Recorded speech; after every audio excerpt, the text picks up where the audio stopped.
Well, greetings, everybody. It's really good to see so many here, and of course, so many relatively new and certainly very fresh faces. As I was saying earlier, I can't believe that it's taken us 8 years to actually have a new member story swap.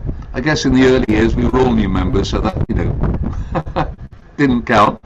Um, but we thought about it, and particularly because we've had an incredible response over the past 3 months or so, March, April, May, June, 4 months, almost 3.5 months, as people are signing up for the conference and realizing that it would make a lot of sense to actually become a member and save some money by doing so. So it's almost, I think was it 40 members we've had, Ambu, have joined us since the start of March. Yes. But we were thinking that we wanted to open this up. Of course, we've had the Foundation of Oral Storytelling course also running this year, and that brought in about a dozen new members, which was great. So that's why we've had it. I suspect this may well not be it may be the first, but it won't be the last.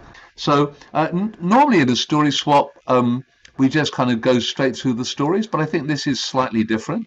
So I'm going to have just a little conversation with each of our tellers, and I think we're starting with Aswani, aren't we? Who is almost my neighbor here in Singapore.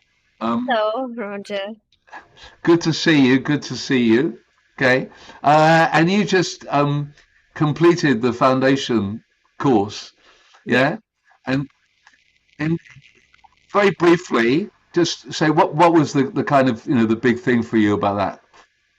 I mean, there were so many components that were kind of taught to us, from how you can voice different characters to using props, Yeah, things like posture, even entering the scene, entering this, from like I guess off from the camera. Yeah. So many yeah, components were taught to us. So right. yeah, it was. And where are you hoping to tell stories? I mean, when you signed up for it, what were you thinking? Where are you hoping to tell? Well, I was hoping to potentially perform, maybe in libraries, Ah, okay. and yeah, to do other kind of performances because I'm also theater trained, so I am quite used to like yeah performing. So yes. Oh, wonderful, wonderful. Okay. Well, in which case, the stage is yours, and we're looking forward to your story. Thank you. So this is a story from Nepal. What makes a queen a queen? Is it her glistening jewels, her ravishing gown, her poise and posture? Well, for Queen Nima, it was being with her people. She was often found outside of the palace, singing and dancing with the women and children. Resham firiri, resham firiri, udera jonki dan ramabanjang resham firiri. Now the Maharaja could not quite accept her behavior. He was a bold, powerful man, the way a king should be, and he felt that the way she was behaving was not royal. Queen Nima, why are you dressed like this in ordinary clothes? You need to dress regally. You need to be quiet. You need to be more well mannered. That is how royal subjects should be. Nima, she would look at him and she would say, "What? Look, dear Maharaja, you know how much I love you, but that is not the way I think royals should be. I mean, that sounds more like a doll, and I'm not one."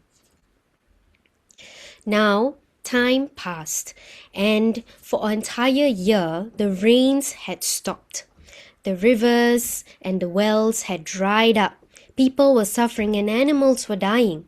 The Maharaja was devastated. He looked to his queen. Oh, Nima, what are we going to do now? Our people, we need to help them. Maharaja, I know our people well and I know what they need. Let us offer some of the rice from our royal granary. And so they did. But for how long could this continue? Nima, it looks like the rice is going to run out in the next 10 days. What do we do? And Queen Nima, she thought about this for a moment and then she said, let us offer some prayers to the rain god. And so they did. But the lands were still dry. One night the both of them went to sleep, and the Maharaja fell into a deep, deep slumber. And in his dream, the rain god appeared. Oh, Maharaja, the time has come for you to prove yourself. Dig a well and put your queen in it, and then wait for a miracle. And with that, the rain god disappeared. The Maharaja woke up. Oh, wonderful, wonderful! My people, they will be saved. But wait, what about the queen? No. Beside him, the queen, she stirred in her sleep. Oh, Maharaja, what is going on? Go to bed. Oh, nothing. Oh, Maharaja, if nothing is going on, then why are you mumbling to yourself? And after much coaxing, the king finally told her about his dream. Now, look, Queen Nima, I know what you're thinking, but I'm your Maharaja and I forbid it. I love you so much and I cannot afford to lose you. Queen Nima only nodded and smiled and kept quiet. The next day, the Maharaja woke up and he saw that beside him, the bed was empty. Nima, my dearest, he called out, but there was no answer. He looked out the window of the palace and he noticed that a crowd had gathered nearby. Quickly he got his guards and they rushed out of the palace. He pushed through the crowds, and what did he see? A well had been dug, and inside the well was his queen, dressed in the most ordinary clothes. Nima, I knew it. What are you doing? Look, guards, lower the ladder. Get her out at once. Maharaja, no, wait, look. Beneath my feet, see? There is water. And true enough, the water was starting to come out from the soil. How could it be? And Nima, in her joy, she began to sing and dance. Resham firiri, Udera John ki dan ramabanjang Resham firiri. Suddenly, the thunder rumbled and the dark clouds appeared in the sky. Everyone looked up. Pit, pit, pit. Raindrops started to appear. Pit, pit, pit, pit, pit. And they got louder and louder. And Nima, in her joy, she started to scream and she sang and she danced. And the king, he looked at her. Nima, okay, get out at once. Oh, Maharaja, I love you and I love my people, she said.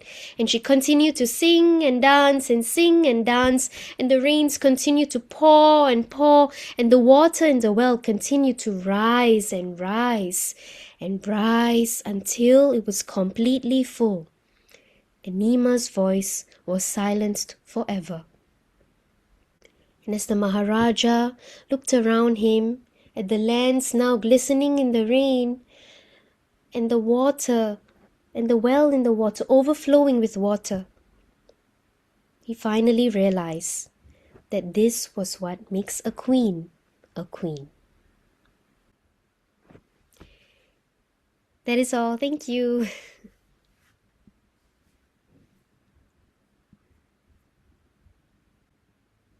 Thank you. Very nice. As someone was saying, very expressive, great contact with the camera. And I loved, what was the song that you were singing? So that is a folk song from Nepal. Yes, it's called Resham Firiri. Yes. And how did you learn that? Where did you find that? So it was mentioned in the book. Okay. So then I went to do some research, look it up on YouTube, and then I memorized the lyrics. Very good. I shall have to. I will share the recording with Last year on the Foos course, we had a Nepali participant, Lakshmi Gale, and I'm sure she'd be delighted with the way that you shared that story.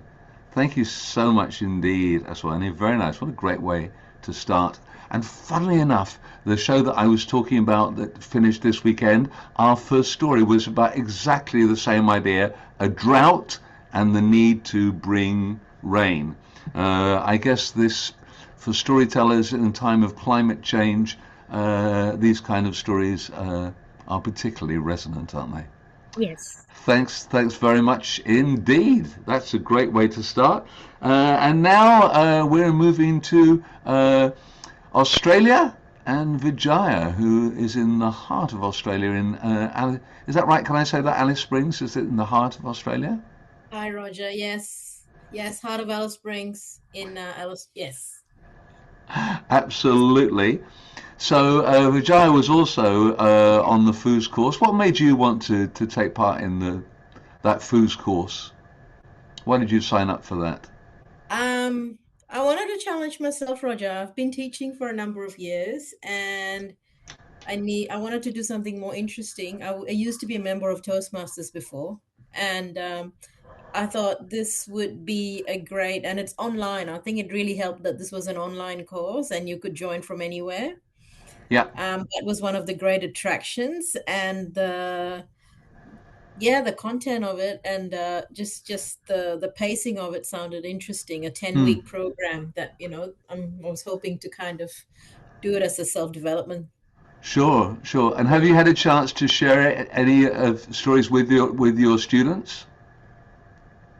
Yes, with my students, but I haven't had the confidence to kind of do it to any other audience. But students are just a captive audience, isn't it? So That's true.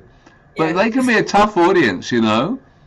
So if you can hold their attention, good on yeah, you. yeah. So yes, I have practiced on them.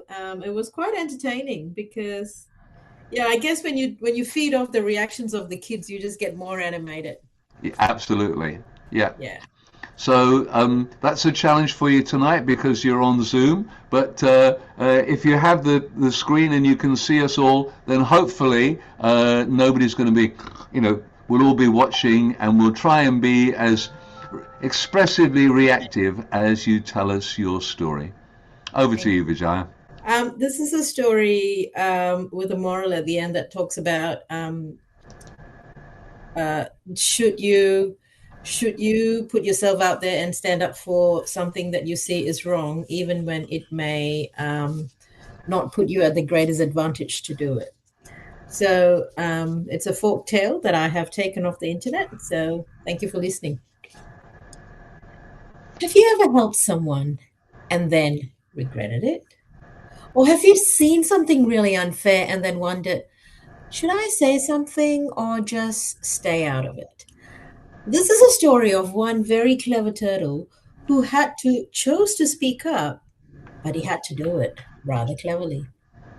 Once, in a very wild jungle where every animal looked out for themselves, there lived a mighty lion. Now, this lion was feared by everyone. His roar shook the trees. His claws could tear through bark. Nobody dared to challenge him, and he walked the jungle without a care in the world until one day he found himself trapped inside a heavy steel cage. Day after day, he paced back and forth, back and forth. He roared for help, but he was met with silence. You're hungry, weak, desperate. Would anyone ever hear him? Help, he roared. And just then came a sheep.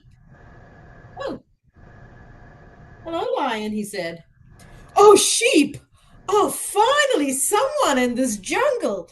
Please, please let me out. I promise I would be so grateful to you. Now, the sheep hesitated. I mean, he wasn't stupid. The lion sounded really desperate, but look, lion, I understand, but you are a lion and I am a sheep. Oh, come on. Come on. We're not talking about this in a moment of desperation. I promise you, sheep, when you let me out, you will be someone I value deeply. Please, please help me. Sheep thought carefully. Well, he had second thoughts, but then the lion sounded so convincing. So finally he sighed. He walked up to the cage and he opened the door. And the moment he did that, the lion lunged forward, straight for the sheep, claws out, teeth bad. What are you doing? You promised that you were going to be grateful. Grateful? Are you silly? I've been in that cage for days. I am hungry. Did you actually believe me? Soon, a crowd of animals gathered. Monkeys, deers, rabbits, birds. Everyone wanted to see what the commotion was about. The sheep explained his side. All I did was help him.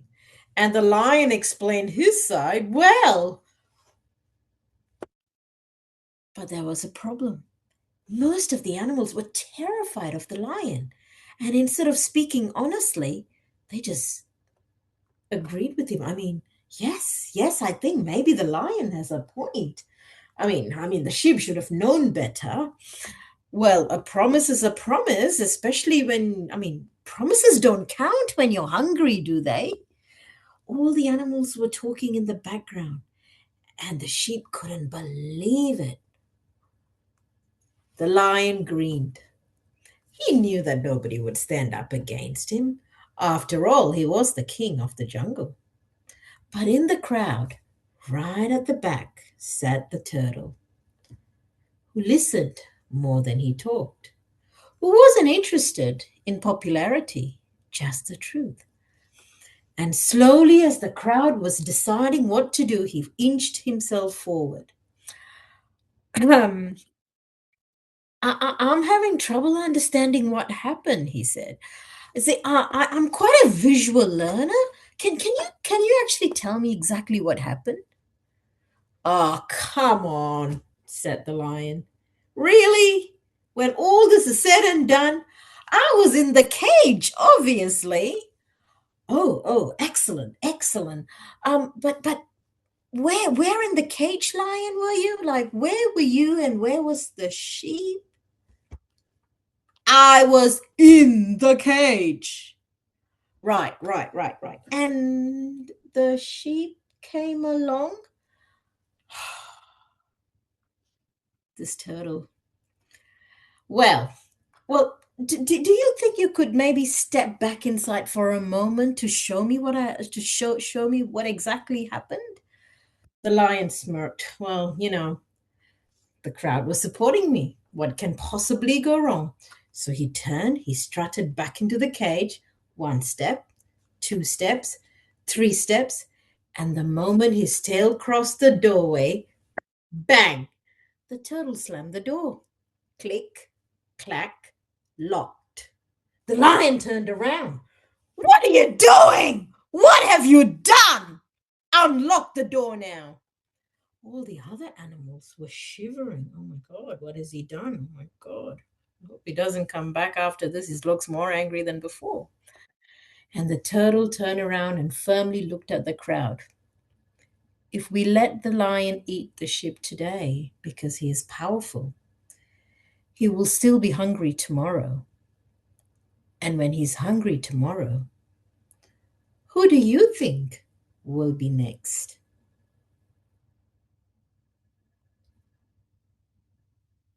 All the animals looked at one another, and suddenly they understood, because today it was the sheep, and tomorrow could be any one of them.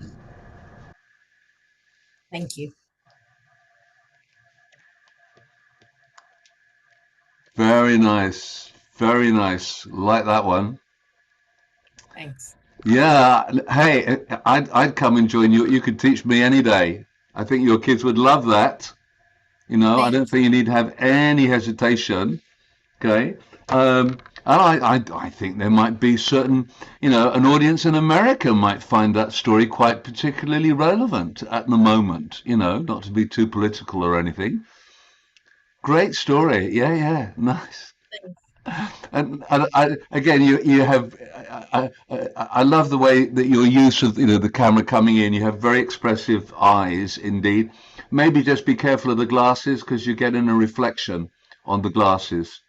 And that you've got such good eyes, such expressive face that maybe when you're telling on Zoom, I'd say take the glasses off. Okay. Yeah, Okay. okay, because you're dramatic, but also I feel you've got a natural flair for comedy too. I just like the way that you were playing the different characters between the lion, the sheep, and the turtle. So thank you very much indeed. Okay, Thank you, Rick. keep going with that. Yeah, I agree with Shraddha. What a really fun telling of a very popular story.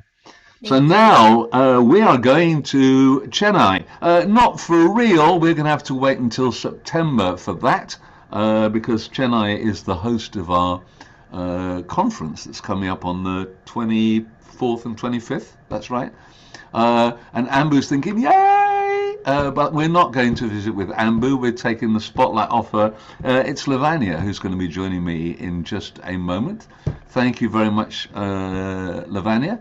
So, lucky you don't have to pay for airfares, and presumably you don't even need to pay for a hotel. You could just kind of like roll out of bed, jog along the beach, and you could join us for the conference. Yes? Yes, I just grabbed that opportunity.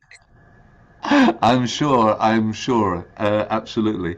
And tell us about your storytelling. What kind of stories or who do you like to tell to in Chennai?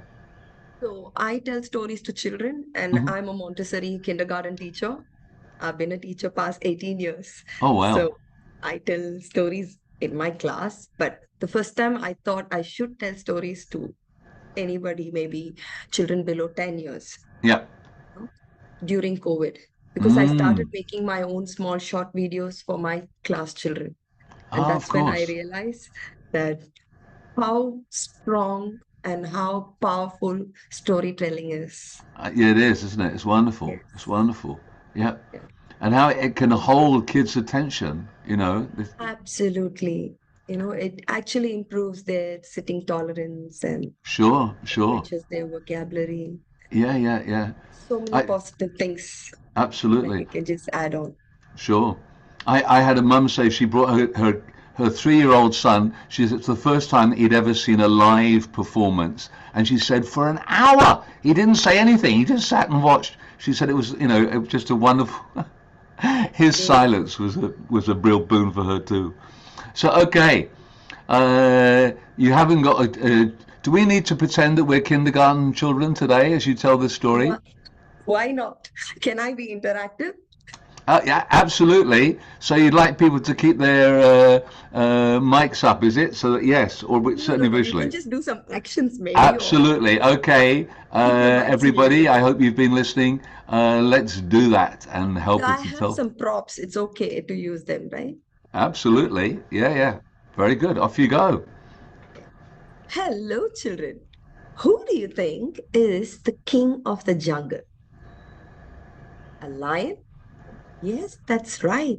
And what does a lion do when he's hungry? He runs, he chases, and he pounces on animals and eats them, isn't it? But the lion in our story is very lazy. And so he's always very hungry. But one day, the lion was very hungry, and ta-da! An idea came to his mind. What was that idea? He thought, let me go to the market and catch hold of a goat that's already tied up. And this lazy lion decided to walk to the market. And how does he walk? Hunkacha, hunkacha, hunkacha. Hunkacha, hunkacha, hunkacha. Shall we do it together? Hunkacha, hunkacha, hunkacha. Hunkacha, hunkacha, hunkacha. And as he was walking to the market, he passed by a rice paddy field and he saw a little bird pecking rice grains. The bird was so busy pecking rice grains that she didn't notice the lion behind her. The lion said, "Joe." And the bird really had to think fast. "Oh my God, what am I going to do?" thought the bird. The bird said, "Hey, me, I was baking rice grains so that I can make a nice, yummy rice cake. So will you go to the market and get me some milk and butter, sugar, and eggs?" The lion said, "Wow, that sounds like a nice idea. Let me go to the market," said the lion. "Yes, and don't forget to take the train," said the little bird. The lion said, "Okay, birdie, thank you," said the lion. And what do you think the bird did? The bird escaped, and the lion walked to the market. How did he walk? Hunkacha, hunkacha, hunkacha, hunkacha, hunkacha, hunkacha. He remembered the bird said, "Go to the train station and take a train," isn't it? Yes. So he reached the train station just in time, and a train was coming by. Choo choo, tadak tadak, tadak tadak, choo choo, tadak tadak, tadak tadak. The lion said, "Stop, stop, stop." Do you think the train stopped? No. The train driver saw the lion and he went faster. Choo choo, tadak tadak, tadak tadak, tadak tadak, choo choo, tadak tadak, tadak tadak, tadak tadak. And the train went off. The lion was very sad. He decided to walk to the market, and he walked. Hunkacha, hunkacha, hunkacha. Hunkacha, hunkacha, hunkacha. He reached the market and he rode. Whoa! And all the people in the market got scared of the lion and they ran for their lives. Just then, he saw a little sheep sleeping. The sheep didn't notice the lion. The lion came and said, "Acha!" The sheep woke up and said, "Hey, lion, are you going to eat me?" "Yes, I'm very hungry," said the lion. The sheep said, "I have an idea. Nobody eats raw meat. So why don't you go to the village and get me some nice, yummy potatoes, onions, salt, and pepper?" "That sounds nice. Yes, and you can cook me, make me nice and crispy, and then eat me." "Yes, that's really interesting. Let me go to the market." The sheep said, "Take a bus. That's much faster, huh?" "Oh, thank you, sheep." And what do you think the sheep did? Escape. Yes, the lion walked to the bus station. Hunkacha, hunkacha, hunkacha, hunkacha, hunkacha, hunkacha. And he just noticed a bus coming. Beep, beep, brum, brum, beep, beep, brum, brum. The lion said, "Hey, bus, stop. I have to go to the market." And do you think the bus stopped? No, the bus went faster. Shall we do it faster? Beep, beep, brum, brum, beep, beep, brum, brum. Zoom went the bus. The lion was very sad. He said, "Now that is it. I'm very hungry.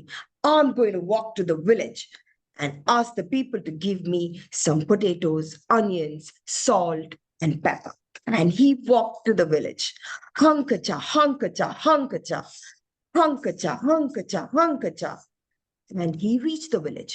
He rode, and everybody in the village got scared of the lion, and they all ran, hiding behind the trees, hiding under the cot, hiding behind walls. And a little boy tried to hide behind a big sack full of potatoes and onions.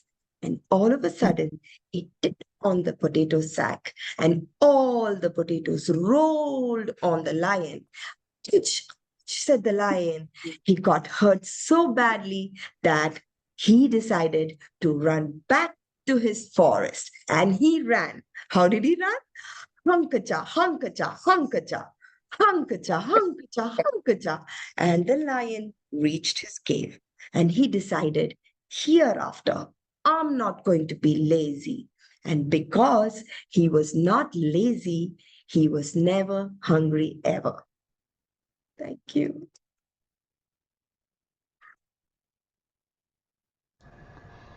Fun, fun, fun. Hunkacha, hunkacha, hunkacha. I like that very much. I love the little bus and the train kind of coming through as well. It's a story that you could extend, couldn't it? You could have the helicopter coming in and whatever. Yes. And presume, do you make those props yourself?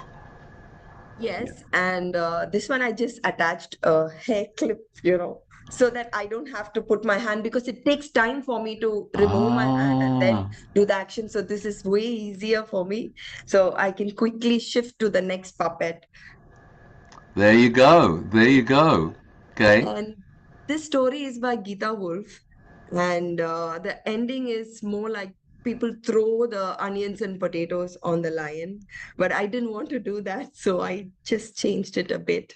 No, probably a good idea. You don't want to encourage your class to be throwing anything, do you? Because they may end up throwing it at you, which wouldn't be nice at all. No, very good. Yeah. Yeah, sure, sure. So, and I assume there must be a follow-up story when he goes out and shows that he's not being lazy. Yes. Very good, very good. Thanks very much for that, Lavanya. I look forward to meeting you in just a couple of months' time. Yes. Same here. Thank you. Okay, okay, very good. And so now we're staying in India, but we're heading north all the way up to Delhi, where Asta has been patiently waiting. How are we doing, Asta? I'm good, Raju. How are you? I'm good. I'm good. This is a great way to kind of, end the day for us. So tell me, what kind of storytelling do you like to do in Delhi? So the thing is, I'm a performer, theater Ah, artist, and a storyteller. hmm, So in India, what happens in all the states, we do have a different forms of storytelling. So I keep on learning a different art of storytelling from each and every state. So hmm, recently, I have learned a new art, which is an oral form of storytelling, in which you have to on which you have to sit on a certain posture. You cannot move from there, and then you have to tell the story from using your upper body only. So hmm. move your lower body. So that's the thing which I have recently learned and I have performed. So I'm associated with a lot of storytelling associations span India and across the Mm, India and across the world, and I perform online and offline sessions and for kids and adults both. So that's very it. good. Interesting. Maybe I know Selena is watching. She's not on my screen at the moment, but maybe Selena, that might be something you want to call Asta about if we ever go to a Prop Swap season 4, that maybe she could share. Because funnily enough, what you're mentioning sounds very similar to Rakugo, which was what the Japanese form of sitting there. And Santosh, who was actually presenting it, an Indian storyteller who's been living in Japan, I think, for like 7 or 8 years. And he was saying the toughest thing about it is having to sit because you're basically on your knees, sitting on your heels, and to do Same, that same. for like 10, 15 minutes. Sometimes we sit for hours. That Yeah, right. depends on the duration of the story. Yeah. So you cannot move the lower body, and when you are narrating a story, you cannot just straighten up your legs. So you just have to sit in a certain posture. You cannot Yes. move the lower body. So that's interesting to know that we have one more form in another part of country world. So Yes, right. Absolutely. That would I be would love to connect with interesting to do someday. that comparison. Yeah, Maybe we should put you in touch with Santosh, and you can kind of yeah, just yeah. I would love to. compare. Yeah. Okay, not a problem. We can do that. So, but obviously on Zoom we can't see your lower body. So now you can cheat. You're in a chair, hopefully on a nice cushion, and we look So forward. I'm not using that art form today. So I was just listening all the stories, and I was just thinking in my mind that all the stories are like very light, humorous and Mm. like friendly. The one which I'm going to narrate today is more of a memoir, or you can say my personal experience. Oh, I'm a okay. mother of a special needs daughter. Mm. She's 21 years old. So through her journey, I have learned a lot about special needs parents, Mm. moms, and like moms especially. I'm saying because 99% times they are the caregivers for the kids. Sure. So I keep on writing my experiences in a diary. So today I'm going to narrate one of the experience, or you can say a short, like small memoir Mm. I wrote down. So We look I love to narrate that along with a small poem which I wrote. wonderful. Yeah. Thank you. So may I? Absolutely. Please do. Yep. Thank you so much. You tell me, Astha, am I a bad mother? Her voice was trembling as she was speaking continuously on phone from last 10 minutes, telling me about the bad day she had. Her 5-year-old special needs son's behavior meltdown last night at marriage, and relatives whispering after that. My husband's routine, how busy he is. I don't want to disturb him. If he won't work, from where we will get the money for therapies? Sometimes I feel I'm not able to handle anything. My in-laws feels that he's special needs because of some curse from previous birth and all. You tell me, does it actually happens? I was just listening because I knew that right now she needs someone just to listen her. Just listen, nothing else. I could have stopped her and said lots of things to her to pacify. Like, you are a special mom, dear. God has chosen you to take care of this lovely gift to you. You need to be patient for your child. We all special needs parents are sailing in the same boat, dear. Start ignoring people and so on. But I don't know why. I don't know why I couldn't say anything to her that day. Nothing. I don't know why. Suddenly, for that moment, for me, she was a daughter who lost her mother 4 months back, who can't even cry openly because she doesn't want to pass her anxiety to her son. How helpless she must be feeling. I took a deep breath, and I don't know why. I could say only this one thing to her. Did you eat anything? I could make out from her voice that she has not eaten anything since morning. Suddenly, she stopped talking. It was obvious that she was not expecting this thing from me. She was silent, didn't say anything. I asked again, you have not eaten anything, right? Go and eat something first. After that, go and give a big tight hug to your son in the same way in which you used to hug your mother. I could feel the tears rolling down from her eyes. She cleared her throat and said, thank you, Asta. I'll call you later. Few weeks back, one of my friend called me and said, Astha, my sister's son has recently been diagnosed with autism. I'm feeling very helpless. Please tell me how can I help her? Obviously, I can't help her in finding doctors and all, but what else I can do for her? I replied, dear, there is a Google for finding a doctors. You don't have to do that. You be that one person who can understand her, with whom she can talk at any time, discuss anything, and above all, who ask her, did you eat anything? So now I would like to narrate a heartfelt poem, like dedicated to mothers of all, like children with special needs. So I wrote this in Hindi, I mean, like my mother tongue, but I have translated this in English just like to make them understand for all of you. Every mother is special in her own way. So, what it is about you that makes you stand apart?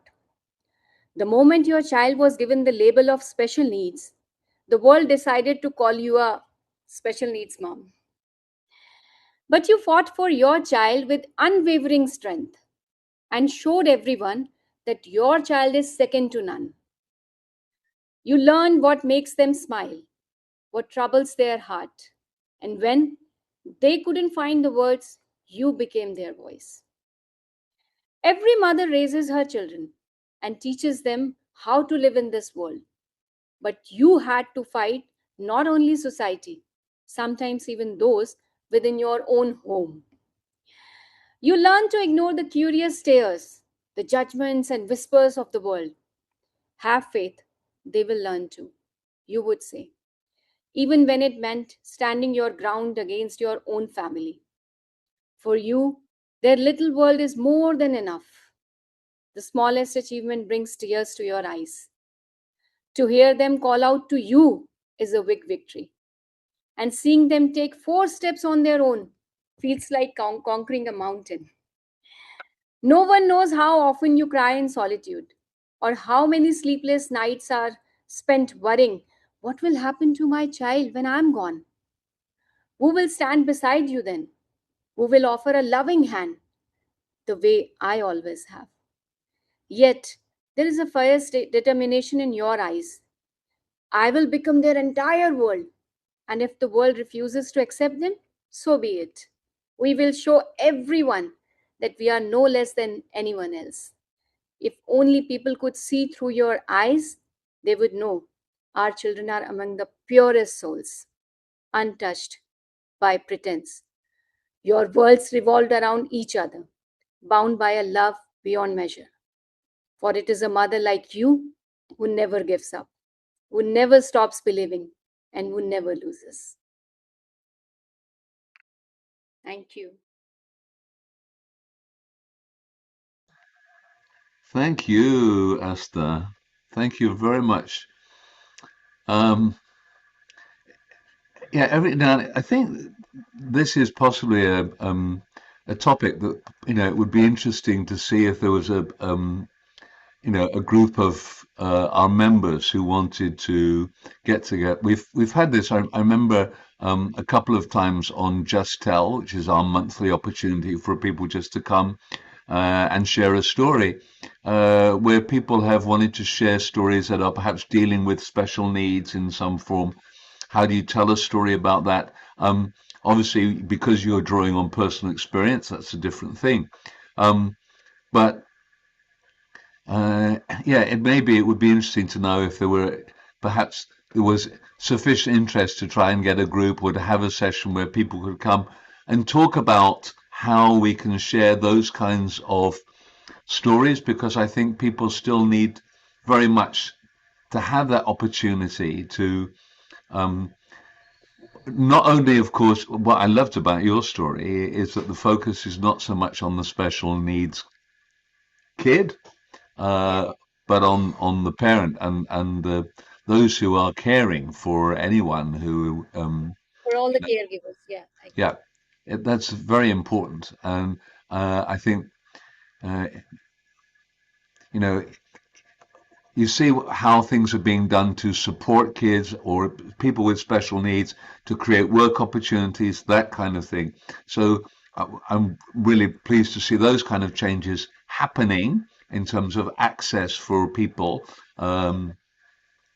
But I think, unfortunately, it's the caregivers who are the ones who find very hard to get away. A bit like that mum who was just saying it was just so great that for an hour her son was thoroughly preoccupied and she was able to relax and feed herself. What I love that line. Have you eaten something? As a metaphor for caring for ourselves, which is so important, isn't it? Because if you're not doing that, how can you look after? So thank you very much for sharing that. Thank you so much. As you say, very different. But again, this is one of I think the joys of a story swap is that you just get such a diverse, not only range of stories, but also range of telling. And we're now going to go very geographical because we're going way out of Asia across to North America, where Larry is joining us from Detroit in the very early morning. Alrighty.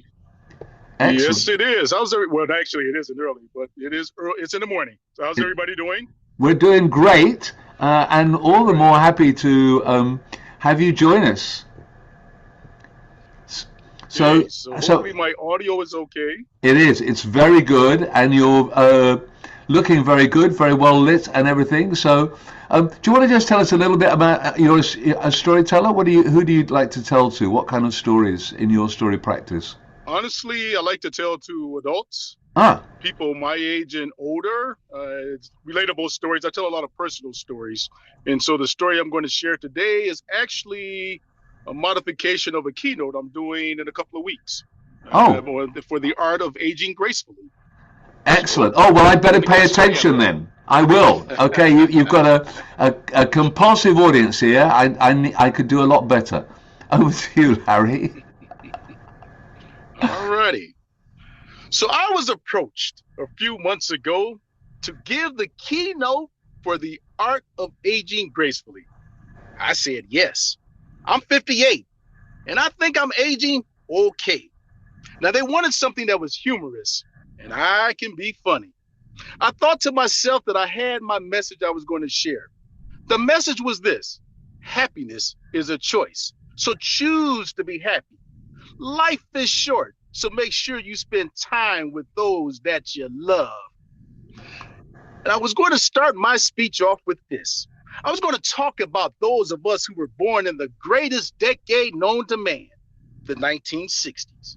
I was going to talk about those who were born in that very special year of the 60s, 1967. And I was going to talk about those who were the select few, Sagittarius. I was going to talk about how individuals like myself learned things like time management. When we came home from school with our first piece of jewelry, you know, that white shoestring that you wore around your neck with that gold pendant or brass pendant, AKA your house key, you would come home from school, unlock the door, get out of your school clothes, put on your play clothes, watch a little TV before your mother got home, and then make sure that TV was off and you had done enough homework to make your mother think that you had actually been doing homework the entire time. Oh, yeah.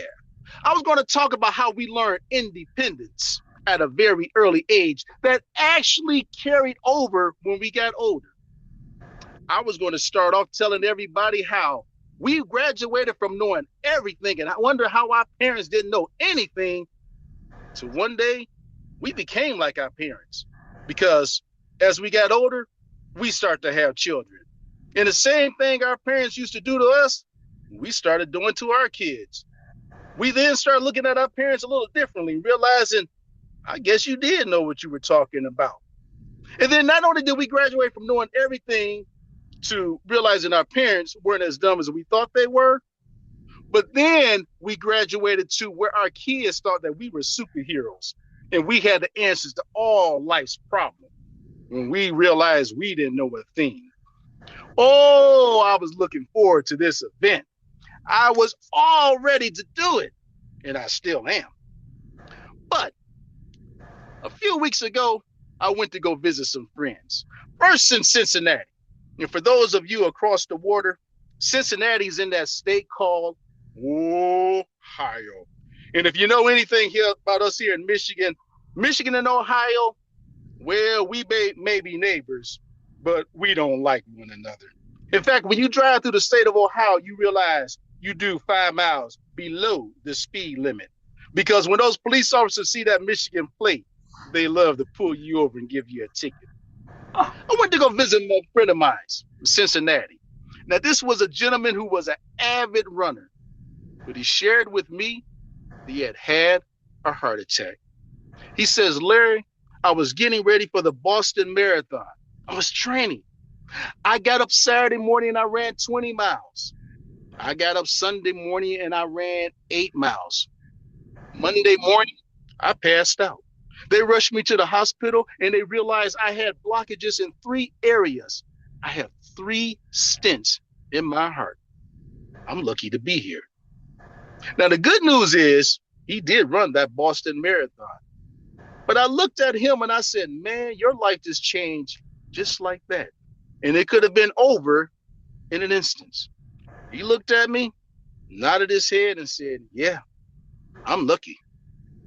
I then went on to Louisville, Kentucky to visit my best friend. Now, neither one of us drank when we were in high school, but my buddy has become a bourbon connoisseur. That man buys bottles of bourbon that he doesn't drink. He says, Larry, it's an investment. I just smiled and said, okay. But as I sat there and I looked at my friend, both of us now with gray hair, I looked at this individual who actually ran a 4.40 our sophomore year in high school. And I'm looking at him and I'm thinking, dude, and yes, I did say dude, for those of you who are Toastmasters, we're almost 60 years old. Where did the time go? Where did the days go when you and I would sit there and play, do football, run track? Now here we are. Great. And you know something? Things don't work like they used to. The knees hurt when you walk upstairs. In fact, when we walk downstairs, I noticed him walking the same way I did, gingerly, being careful going down those steps while all the young people were flying down. I sat there and I thought about that as well. Man, time has flown by. Do you realize it is 41 years to the day that we graduated from high school? Where did the years go? I had a good time with my buddy. We sat there and went to the distilleries and had some bourbon, different types, enjoy the camaraderie and reflecting back on our days of our youth. But I got some new material that I'm going to do for this art of great aging gracefully. See, I'm still going to keep it humorous. I'm still going to have that audience laughing. I'm going to talk about how you can't eat the things that you wanted to eat when you were younger. You can't do the chili fries, cheese, and onions the way that you did because you'll pay a penalty for it now. But the message I'm going to share is now different. It's 3 messages I'm going to share. Message number 1 is this. Life does not care about your plans. It does not ask your permission and can care less about your opinion. Life is going to do what it's going to do. So because of that, you must learn to be flexible. When the winds of life knock you this way, go with it. No sense of trying to resist because you're going to lose. The second message I'm going to share at this event is this. There's only one person who wants to hear you complain. That is complain. That's the person who doesn't like you. That's your enemy. That is the only person who wants to hear about how bad things are going. They want to hear more. Ooh, geez, tell me more. Why give them the satisfaction? Rather than complaining, be grateful. Think about all the blessings that you have. If you woke up this morning, got out of bed under your own power, everything else is gravy. So, message number 2, learn to be thankful. And the third message is this. The sun is going to come up, whether I'm here in this world or not. So, yes, take the time to enjoy the beautiful things in life, the important things in life. Those of you or those that you love, say I love you. Give them a kiss. Give them a hug. You know those elders who are getting grayer, those of us who have aged gracefully but are a little ahead of us in that aging stage, give them a call and let them know that you still remember, that you're still thinking of them. And so to all of you listening to me, yes, I'm going to do my keynote here in a couple of weeks. I'm going to have them laughing. I'm going to have them smiling. But I'm going to deliver my message. And that message I'm delivering to them, I've already delivered to you. Enjoy this thing called life. Make the most of it. Be flexible. That's my story.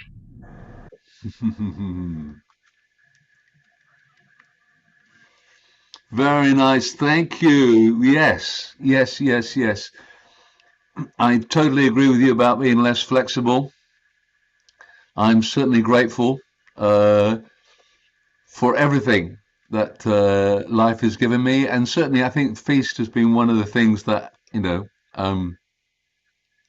has given me an amazing amount, and just I'm sure that your audience is going to love that, Larry. You have a really warm style that you project even through the camera here is very clear. I'm sure that when it's in person, how many people will be in that audience, do you reckon? A couple of hundred. Yeah, yeah. And I'm sure that will just amplify, when you've got a large audience like that and you get them all laughing, that's going to be really powerful. So good on you. And I hope that they when they do step out from your talk, that maybe some of them will actually remember and pick up the phone and call somebody and say hi, because that's very special, isn't it? So thank you very much. Thank you, thank you, thank you. Okay. Don't be a stranger. We look forward to seeing you again. We've certainly got time for Nina. Hi, good evening. Hi there, Nina. How are you doing? I'm good. How are you? I'm good. I'm good. I'm enjoying the stories and the sheer, unexpected, unpredictable nature. I love the fact that we had two stories about a lion, back to back. That was great. So tell us a little bit about yourself, Nina. Why did you join Feast? What was the kind of thing that brought you into? Okay, so as far as I'm concerned, I turned being a school librarian to storyteller, working with an awareness group. There also we are doing storytelling to change mindset. So Feast was something that I was following on, but this conference, of course, meeting Jiva ma'am in Kochi and knowing more about Feast turned me, that is when I took it seriously that I should join and attend the conference. And I just approached for this and when I got the message, I was like confused, what should I do, which story should I do? So I'm like Asta shared her life experience, lived experience. I'll be sharing a story that I have come across while working with Spectrum and with the caregivers. Okay. And each my story will connect with each individual, the different traits each of them have. And that's what I'm looking forward to narrate here. Oh, wonderful. Okay. Well, come, we'd like to hear it. So this is like Asta spoke as a mother and for caregivers. My story is about a child on spectrum. So Meera is what her name that I've given. So Meera was a child on spectrum, and she had several sensory, because spectrum is a wide as a rainbow. Everyone is different, and she was non-verbal as well. One day when Meera, along with her mother, went to the park to have some time for themselves, there were too many people there. And Meera was very, very sensitive towards sensory issues. And she was quietly sitting in a corner, and her mother was chatting with some neighbors nearby. And suddenly, a group of girls coming there were laughing and playing around. And Meera just looked at them, and then she was doing what she was doing, like digging the mud and doing. And from that group, a girl noticed Meera sitting in a corner doing something. She thought maybe she's trying to, dig out something, or maybe is trying to sow a seed. And then she said, "Hey, Niharika, look at that girl. She's so beautiful." And I always thought that I should be friends with her.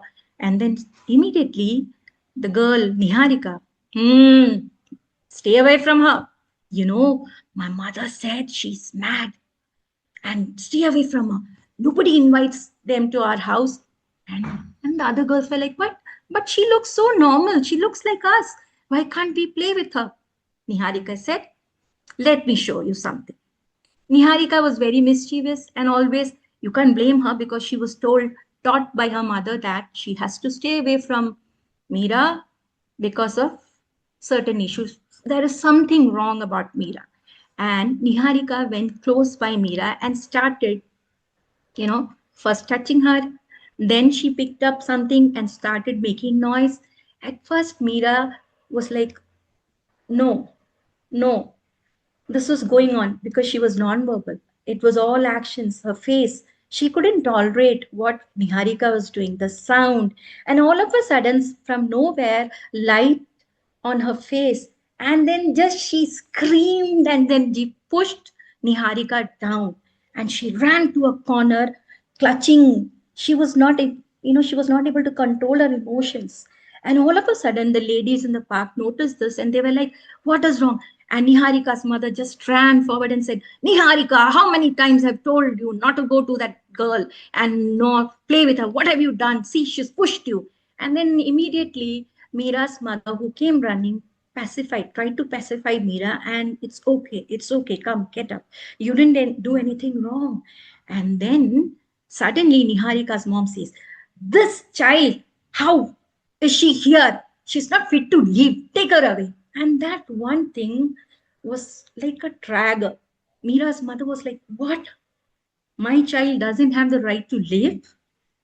And then she quietly took her child inside the house and then calming her, she said, it's fine, Meera, it's fine. They don't understand you. They don't know your strength. It's okay. It happens. Now you have to go out. You can't sit inside. You have to go out, face life, because what after us is a big question each parent has. After us, what? And Meera, who was not able to communicate, understood what her mother was saying, and her mother understood whatever she was conveying. After everything happened, Meera was sitting all alone in her room with her app, the app that she used to communicate with her mother, and the app that helped, that something her mother had introduced her, and that helped her to write down or, convey her thoughts and insights. Meera was different, but unique, and she had the same feelings like any child had. Meera sitting there with the app, just looking at it, and she was just jotting down her thoughts. What wrong did I do? I was quietly sitting in the corner and doing what I love to. And suddenly, instead of making me part of them, they pushed me. They said I have no right to live. Is it true? Am I a burden? And then she sat there and started writing using her app. Thanks to her mother, who had taught her very early to use the app by understanding, the concept, showing the pictures and words and letters, and that helped her write her thoughts. And this was a safe place. The app was a safe place. And to her mother, who made sure that all her thoughts were known and, she got it published. And Meera was a writer, an author. Her neighbors never knew what she was, what was her strength. And they always criticized her for being different. But Meera, down there sitting, said, I often felt that I am different. But why? Why do they hesitate to be friends with me? Do you think the problem that I have is something contagious? Or do you think it is something that has to do with what is the cause of it? It's, I think, a wiring issue, as we all say. And this thought Meera wrote down. After some time, gradually, when her writing started coming up, people started understanding what exactly these children are, what qualities they have. And through her writing, she made sure that children like her are not mistook as, or labeled as mad, but they are also labeled as any normal child who have feelings, emotions, and above all, they are more confident in what they want to do. It's only thing they can't express. Meera couldn't express her feelings. They express it in a different way. But if you try to understand what they exactly want, just a helping hand, a loving look, and a caring this, what, like Asta asked, what did you eat? Just ask them, how do you feel? That one touch is enough for us to understand that they are different but unique and loving as any one of us. And with that, Meera expressed her feelings, and the world gradually started understanding her when she started getting recognition. The same Niharika who once pushed her mother who labeled her mad, were sorry for what they said. And they made sure that they got it right. And this was a journey of Meera. And this is not just a journey of Meera, it's a journey of so many children and caregivers who are going through this in their real life. There are different ways they are expressing what they're going through. They didn't have any support in the beginning, neither from the family nor from the society. But now, the way the caregivers are coming forward, you know, to take it up and prove the world that our kids are different. They are blessings, but they are unique in their own way. So let's all embrace this uniqueness instead of tagging and keeping them aside. So that's the story from my side. Thank you so much. Thank you. Yes, good to hear that. Thank you. And so I'm sorry. Has Mira's writing been published? Yes, we Yeah. have so many kids who have got their books published. Mm. So if I talk about one Meera, we have Aditi Soumya Narayan, whose mother is Shweta, and she is an excellent writer. You can find her on LinkedIn, and she's an award-winning writer. And also her mother has written a book called Dhwani for school teachers and classroom to Good. understand. Yep. Then there is a child from Rajasthan, wherein I have used that park, and the child where the mother said, when my child went out to play, how this kind of disturbance was there, and he was again the sensory thing, and when he pushed, immediately the parent of the child told his mother that he has no right to live. Sure. So I've blended all the feelings that these caregivers have given, and Meera is one who is Composite. Yep. Yep. No, I think this is again a very powerful way to raise awareness. Just last week, I was working with a woman who is publishing. You used the idea. You mentioned unique. And she has written and published a series of books, and each one is about a character, a person with a disability. And so the person last week in the book that we were using in the workshop is deaf-blind.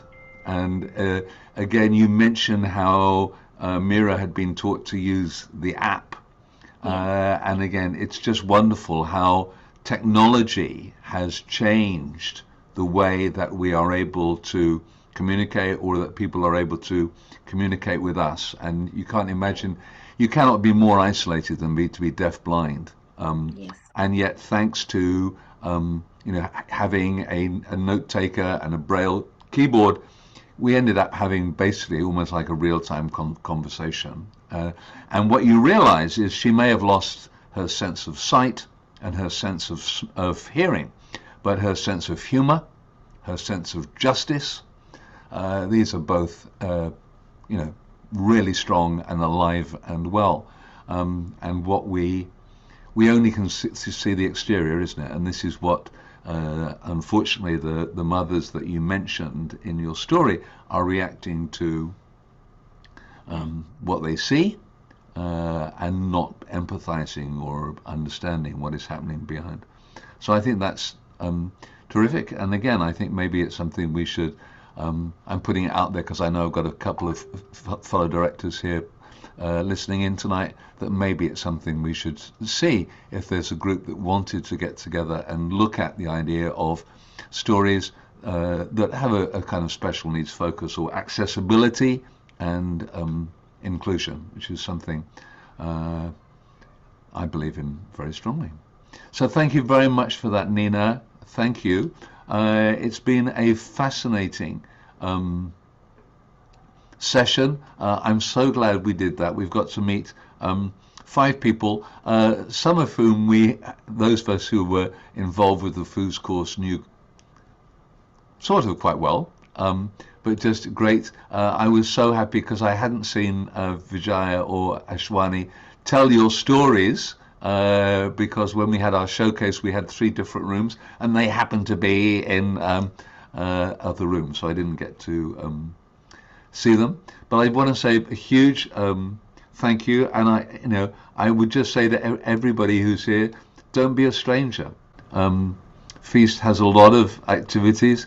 Just Tell is a monthly session. It's on the first Thursday every month, and it's an opportunity. Don't put yourself under any pressure to come along and to tell, and it's just a way to kind of practice your skill, practice a story, and certainly put it out there and say, I'd like to tell this, for example, to a young audience. How can I make it more interactive? How can I make it more engaging? Or I want to tell it to an older audience, and get some suggestions and feedback. So great. All right. Take care, everybody. Roger, before you close, Yes. this is Shraddha. Hello, Shraddha. Yes. Hey, I just want to remind all the new voices of Feast, if you haven't followed Feast yet on Instagram and Facebook and LinkedIn, please do. All right.